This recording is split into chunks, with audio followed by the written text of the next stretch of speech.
পৃথিবীর প্রান্তে প্রান্তে বাংলাদেশের বাইরে যদি শান্তি মিশনে যেতে পারে, বাংলাদেশের লক্ষ লক্ষ যুবক ফিলিস্তিনের পক্ষে জিহাদ করার জন্য প্রস্তুত আছে।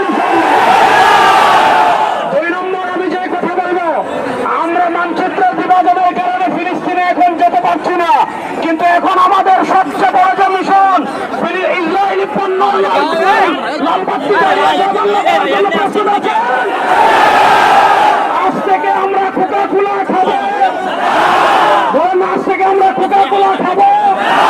এখানে যত যুবক আছেন আমি আপনাদের কাছে অনুরোধ করব, আপনারা আপনাদের এলাকায় যেই দোকানে দুধ বিক্রি হয়, যেই দোকানে ইসরায়েলি পণ্য বিক্রি হয়, যেই দোকানে পেপসি বিক্রি হয়, যেই দোকানে 7-আপ বিক্রি হয়, তাদেরকে বুঝাবেন এই পণ্য বিক্রি করবেন না।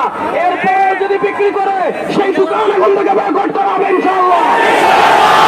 3 নম্বর, বাংলাদেশের জন্মের পর থেকে নিয়ে আমাদের পাসপোর্টে এক্সেপ্ট ইসরায়েল ছিল, অর্থাৎ এই পাসপোর্ট ইসরায়েলের জন্য এলাও না। কিন্তু আমরা দেখেছি গত ফেসিবাদী ভারতের 5 হাজার গোলামরা ইসরায়েলের দালালি করে আমাদের পাসপোর্ট থেকে সেই শব্দ তুলে দিয়েছিল। অন্তর্বর্তীকালীন সরকারের কাছে আমাদের স্পষ্ট দাবি, এই শব্দ আবার পাসপোর্টে যোগ করতে হবে।